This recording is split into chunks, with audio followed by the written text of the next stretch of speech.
Hi ಎಲ್ಲರಿಗೂ ನಮಸ್ಕಾರ ರೀ. Welcome to my YouTube channel. ಇವತ್ತು ನಾ ಜೋಳದ ಹಿಟ್ಟು, ಕಡಲೆ ಹಿಟ್ಟು, ಅಕ್ಕಿ ಹಿಟ್ಟು ಯೂಸ್ ಮಾಡಿಕೊಂಡು ತಾಲಿಪೀಠ ಮಾಡ್ಕೊಂಡಿದ್ದೆ. ಅದಕ್ಕೆ ನಾ 3 ಕಪ್ ಜೋಳದ ಹಿಟ್ಟು ತೊಗೊಂಡಿನಿ ರೀ. 1 ಕಪ್ ಕಡಲೆ ಹಿಟ್ಟು, 1 ಕಪ್ ಅಕ್ಕಿ ಹಿಟ್ಟು ಹಾಕ್ಕೊಂಡೀನಿ.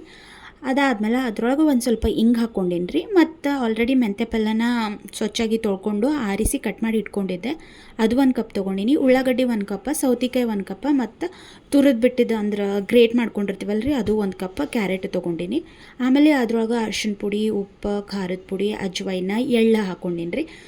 ಸೌತೆಕಾಯಿ ನೀರು ಆಲ್ರೆಡಿ ಬಿಟ್ಟಿರ್ತದೆ. ನಾ ಸ್ವಲ್ಪ ನೀರು ಹಾಕ್ಕೊಂಡು ನಾದ್ಕೊಂಡೀನಿ. ಇಲ್ಲಿ ನೀವು ಖಾರದ ಪುಡಿ ಹಾಕೋ ಬದಲು ಹಸಿಮೆಣ್ಸಿನ್ಕಾಯಿ, ಬೆಳ್ಳುಳ್ಳಿ ಮತ್ತು ಜಿಂಜರ್ದು ಪೇಸ್ಟ್ ಮಾಡ್ಕೊಂಡು ಅದನ್ನೂ ಹಾಕೋಬೋದು. ಟೇಸ್ಟ್ ಭಾಳ ಚಲೋ ಆಗ್ತದೆ. ನಮ್ಮ ಮನ್ಯಾಗ ನಾ ಹುಡುಗರಿಗೆ ಕೊಡ್ತೀನಿ ಅಂತ ನಾ ಜಾಸ್ತಿ ಖಾರ ಹಾಕ್ಲಿಕ್ಕೆ ಹೋಗಿಲ್ಲ. ಸೌತೆಕಾಯಿ ನೀರು ಬಿಟ್ಟಿದ್ದಕ್ಕೆ ಹಿಟ್ಟೆಲ್ಲ ಚಲೋ ಕಲಿಸ್ಕೊರಿ, ನೀರು ಇರಲಾರ್ದೆ. ಆಮೇಲೆ ಸ್ವಲ್ಪ ನೀರು ಹಾಕ್ಕೊಂಡು ಕಲಿಸ್ಕೋಬೇಕು. ಹಿಟ್ಟು ಮಾತ್ರ ಮೆತ್ತಗಾಗ್ಬೇಕು ರೀ. ಭಾಳ ಟೈಟ್ ಅಂದ್ರೆ ಫುಲ್ ಟೈಟ್ ನಾದದ್ರಿ ಅಂತಂದ್ರೆ ಫುಲ್ಲು ಒತ್ತ ಟೈಮಿಗೆ ಏನಾಗ್ತದೆ ರೀ, ಬೇಯಿಸಿದ ಮೇಲೂ ಸ್ವಲ್ಪ ದಪ್ಪ ಆಗಿಬಿಡ್ತಾವೆ, ಹುಡುಗರಿಗೆ ತಿಲಿಕ್ಕೆ ಕಷ್ಟ ಆಗ್ತದೆ.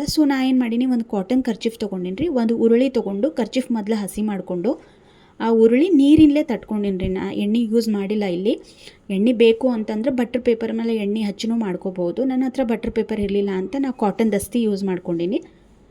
ಚಲೋ ನೀರು ಹಚ್ಚಿ ಕೈಲೇ ಫುಲ್ ತೆಳ್ಳಗಾಗತ್ತನ ಒತ್ತಿ ಆಮೇಲೆ ಚಲೋ ಕಾಸಿದ ಹಂಚಿದ ಮೇಲೆ ಒಂದು ಅರ್ಧ ಚಮಚ ಎಣ್ಣೆ ಹಾಕ್ಕೊಂಡು ಅದ್ರ ಮೇಲೆ ಆ ದಸ್ತಿಲೇನೆ ಎತ್ತಿ ಹಾಕಿನಿ ರೀ. ಸ್ವಲ್ಪ ದಸ್ತಿಲೆ ಮ್ಯಾಲೆ ಪ್ರೆಸ್ ಮಾಡಿದ್ರೆ ಆರಾಮಾಗಿ ದಸ್ತಿ ಅಂದ್ರೆ ಹ್ಯಾಂಡ್ ಕರ್ಚೀಫ್ ಬಂದುಬಿಡ್ತದೆ, ಸಪ್ರೇಟ್ ಆಗ್ತದೆ. ಆಮೇಲೆ ಅದ್ರ ಮೇಲೆ ಇನ್ನೊಂದು ಸ್ವಲ್ಪ ಒಂದು 4-5 ಎಣ್ಣೆ ಹಾಕಿ ಮ್ಯಾಲೆ ಮುಚ್ಚಿಟ್ರೆ ಆರಾಮಾಗಿ ಬೇಯ್ತದ್ರಿ. ಮೀಡಿಯಮ್ ಫ್ಲೇಮ್ದಾಗ ಬೇಯಿಸ್ಬೇಕು. ಫುಲ್ ಹೈ ಫ್ಲೇಮ್ದಾಗ ಮಾಡಿದ್ರೆ ಹೊತ್ತು ಬಿಡ್ತಾವಲ್ಲ. ಟೇಸ್ಟ್ ಮಾತ್ರ ಭಾಳ ಚಲೋ ಆಗಿತ್ತು. ಹುಡುಗರು ಇಷ್ಟಪಟ್ಟು ತಿಂತಾವೆ. ಯಾಕಂದ್ರೆ ಅವ್ರಿಗೂ ಒಂದೊಂದು ಸರಿ ಚಪಾತಿ ಬರೀ ಜೋಳದ ರೊಟ್ಟಿ ತಿಂದು ಬೇಜಾರಾದಾಗ ಈ ಥರ ಮಾಡ್ಬೋದು. ಇದ್ರ ಜೊತೆ ಶೇಂಗಾದ ಹಿಂಡಿ, ಮೊಸರು, ಇಲ್ಲಾಂದರೆ ಬಿಸಿ ಇದ್ದಾಗೆ ಬರೋ ತುಪ್ಪ ಹಚ್ಕೊಂಡು ತಿನ್ಬೋದು ರೀ. ಇಲ್ಲಾಂದರೆ ಏನಾದರೂ ಚಟ್ನಿ ಮಾಡ್ಕೋತೀನಿ ಅಂದರೆ ಚಟ್ನಿ ಜೊತೆನೂ ತಿನ್ಬೋದು. ಬ್ರೇಕ್ಫಾಸ್ಟಿಗೂ ತಿನ್ಬೋದು, ಇಲ್ಲಾಂದ್ರೆ ಲಂಚಿಗೂ ತಿನ್ಬೋದು.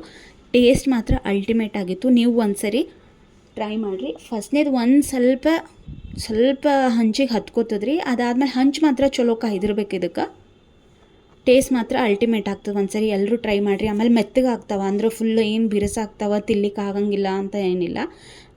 Thank you for watching.